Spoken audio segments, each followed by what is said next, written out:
The sky is falling. The sky is always falling. I don't think it is, but the analysts sure do. And Cybertruck is proof positive of that. I don't feel great about it. I'm very upset. Someone's got to talk me down from the ledge. That's why I brought on Herbert.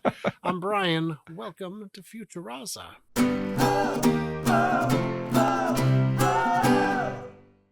So, Herbert, I don't know if you've heard the news. It's all bad. I saw a show, just Mhm. yesterday on a channel called Brighter with Herbert, where we discussed the stock being downgraded. This is just terrible news. I don't know if you've heard, but yeah, Tesla stock downgraded. The bulls are the bulls are cautiously optimistic. No, the bears are cautiously. The bears are freaking out. The bears need to hibernate and let the bulls do our job. If you guys want to cover this topic in depth, head over to Brighter. We discussed this yesterday. But in the meantime, let's talk about something a little nearer and dearer to our hearts.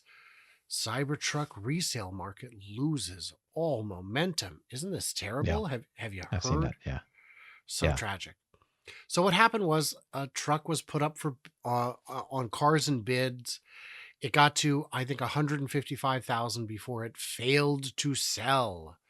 Um, and even with the supply being limited by the fear of being sued, um, people aren't willing to pay $155,000 for a $100,000 truck. What do you think's going on? Well, gee, I wonder what's going on. Let's see now. Maybe that the Cybertruck ramp is going incredibly well. It says they're pumping out so many of this. More and more people are getting Cybertrucks, and so for these resale value is it's plummeting. That I don't know if it's plummeting. I have no idea. But I was one of those people that was shocked that somebody actually bought it for $255,000, right? 244,000. Mm-hmm. And that's what they're comparing it to when it first came out, that first week or two after it was just available for just a handful of people. That's pretty shocking already. But why does this matter? Why would it matter? And by the way, I'm reasonably confident that that $244,000 purchase was by Ford Yeah. Motor Company, who bought it to benchmark Mm, and tear apart. yeah.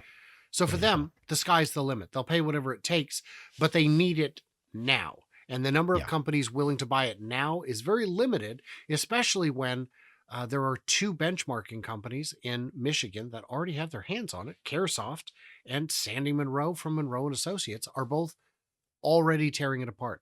You're going to get as good a look at the vehicle from them as you will from your own in-house team, and you can always get your own later. And then the other point I wanted to make was, remember that Tesla just released this thing where you can jump the line if you had referral codes. Um, Referral codes, or if you're an investor, if you had more than 500 shares prior to yeah. March 1st, you can jump the line. So there's many ways that if I was somebody who's desperate to buy one, and by the way, last week he sold one for $175,000 and 171,000. That's like almost two times the cost of 100,000 to 170. So it's like the demand has fallen. Demand is falling. This is the end of the road. But like you said, the real story is they're actually selling them. They're actually getting them out there. So we're looking at, it is going to be, if it hasn't already happened, I think it's already happened that they have outsold the Hummer, which came out 2 years Yeah, ago. yeah, They've already outsold the Silverado. Doesn't really compare because it just came out. They will probably this year or next outsell Rivian. And then you've got the Ford Lightning, which I think they'll outsell by the end of Q2, maybe the beginning of Q3. This is a high volume product. And it's crazy because when you see the drone flights, there's so many of them and they look so weird. Uh, what do you think of the competition's trucks? Can they make them at a profit? Can they sell them? I don't know. And obviously, it doesn't sound like that they're able to. You're talking about the electric vehicle ones or ICE vehicles. Obviously, The the electric. electric vehicles can't do it, right? They're having a tough time. Um, I want them to succeed, right? I think that they just, are we talking Rivian? Rivian is one of those companies that uh, could still succeed. I know you might agree with me, but they have a good product. People like them. They're certainly losing a ton of money, but they can, They just need to figure out a way to cut costs, as Elon has been telling them to.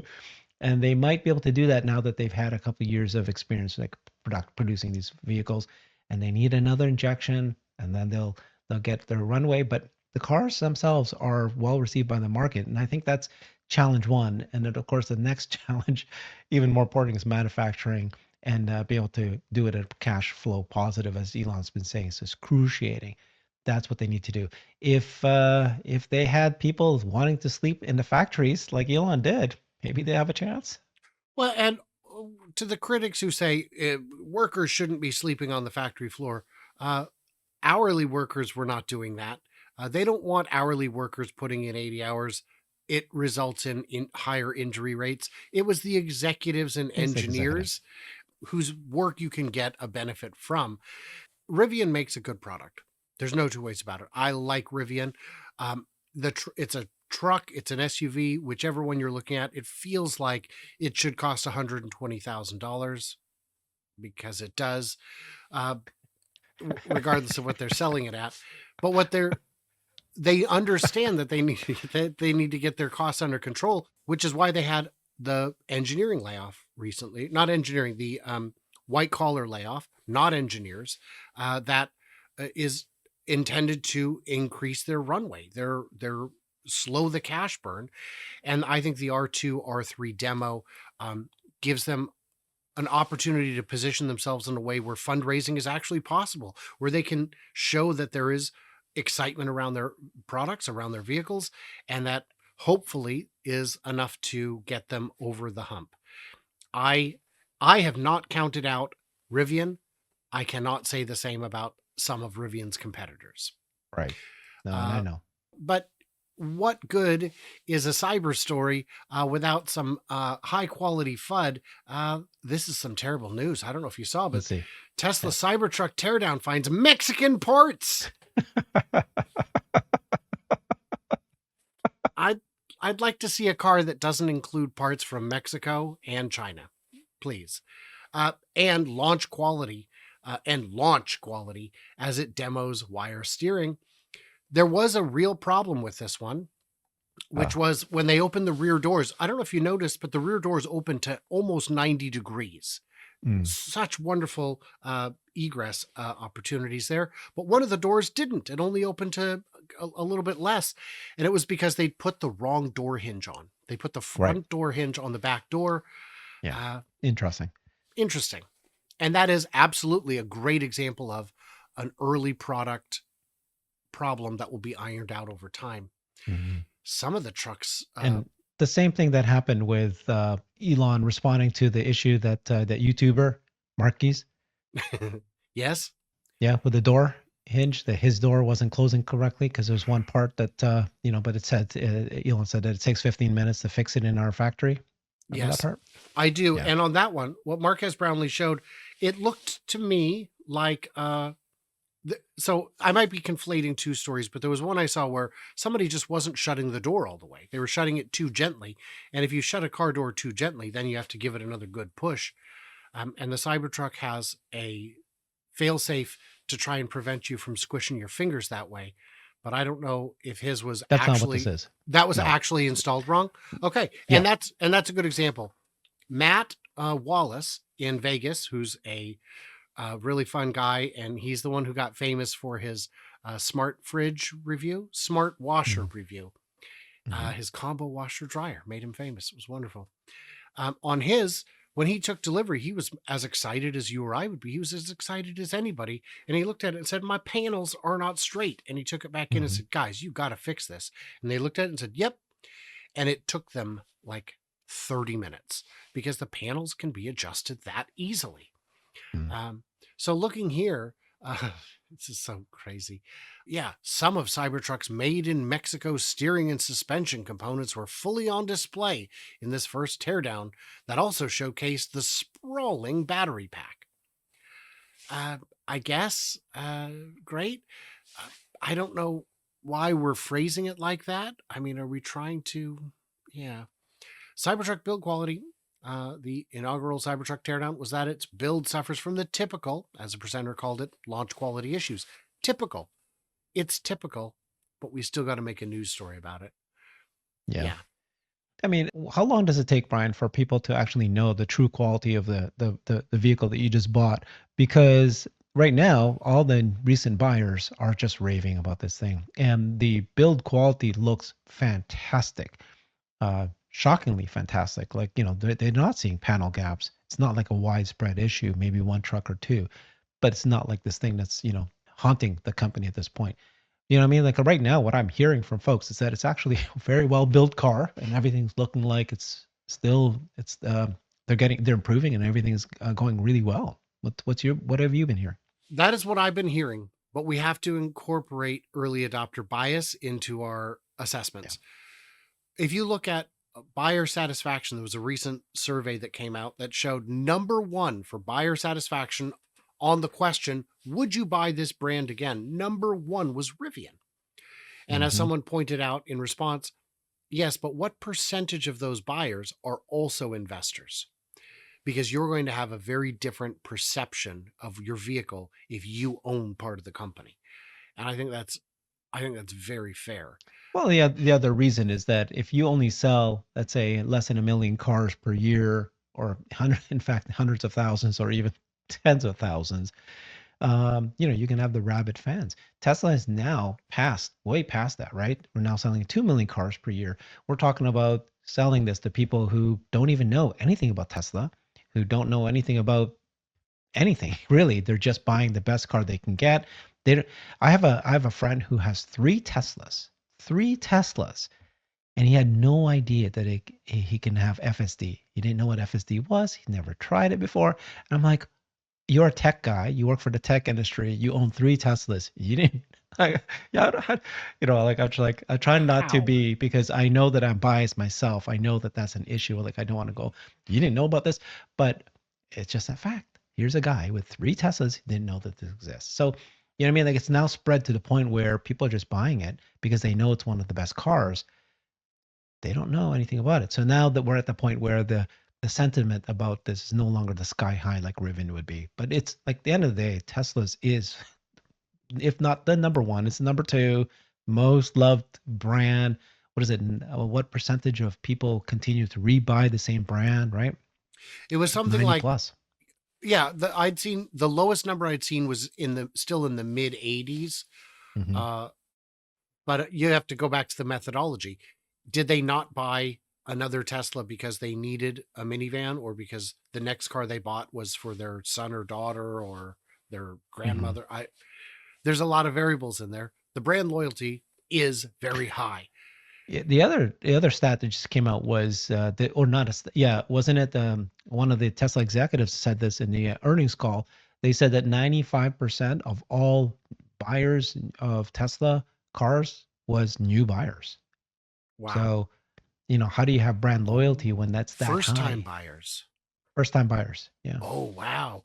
Your first car is a Tesla, you spoiled, amazing, clever bastard. I love it. Well, it's just going to be the case because of the number of car buyers, and of course, it's been long enough. These people are coming of age. That's interesting, because those unlucky fools will have to rent a car from someone someday in the future. They'll go on vacation. They'll be like, "Oh, look, I can't do it." They're sitting in this Mazda 323, and they're like, "I don't know, man." Every once in a while, I have to take a nice car to fill up gas. And first of all, I'm grumbling all the way. I can't stand it. I have to go to the goddamn gas station on my break of my day, and then I have to press the gas and I have to wait for it. And Stand in I have to press the brakes all the time. Huff some fumes. Yeah. Well, and that's the thing, is it affects your judgment over time. I'm confident that Toyota executives love gasoline so much because they've been huffing it for so long. It's the only explanation I can get. Maybe it was the lead. But, also because we've got to cover crazy while we're here, and we've got a minute, this little nugget. Tesla launches the CyberHammer. And I saw this in the referral store, and I thought, boy, that's a cool one. And then I saw how much they're charging for it. 30,000 referral points. Yes. 3 whole cars worth of referrals. And 35,000. It's something like that. It's a lot. It might be 35,000. It's a lot. And the reason I didn't get it is because, first of all, I don't need more stuff. I definitely don't need a decorative sledgehammer, but also just the tax on this, because we get a 1099 at the end of the year for the income we make on our referral bonuses. And I thought, if they're valuing this at thousands of dollars, just the tax on it's going to be too much. It's very cool, though. What do you think of it? I was on the fence. I was about to get it, but it looks great when you look at it this close up. When you look at it from the full view, it's actually like a broom. It looks like a broom, like the long handle and then a small little edge at that point. And so I think it's awesome. I mean, it's got Franz's signature on it. I think they said there's only going to make only 800 of these cyberpunk sledgehammers. I just thought that it was too small. That my goal would be to have something that I would put in my back wall here. I would put up, but it's this weird handle thing. So I don't know. I love it. I mean, it's obviously so cool. Yeah, but a little But small. I wish it was bigger. yes, or not tens of thousands of referral points. For me, I'm using my points for people who use my referral link. I'm using them for supercharger miles. I'm using them for premium connectivity, and now I'm using it for my FSD beta. Where's 12 at? I'm on day 11 since I signed up again. No 12 for Brian. I'm on a 2024.2 branch of the software. It has not rolled out to us yet. It'll come soon. Yep. Soon. I'm confident. Yep. But I did have a chance to experience it last week in California on both a Model X and a Model Y, and it was better. We also did a same loop comparison in my 11 versus their 12, and mine had 2 interventions and 1 disengagement, where theirs had no disengagements, no interventions. So it was, I mean, that's what more do you want than that? A little smoother. I guess you could say that, but for us, it felt very natural, very human. Yeah. In the comments, guys, what did we miss? What did we misunderstand? Leave it. The videos where we make you smarter, and the comments are where you make us smarter. So that would be great. I would appreciate that. Everyone else, like, subscribe, to the usual things, and stay tuned, stay juicy, and I cannot wait to hear from you clever robots when you're not wielding a cyberhammer.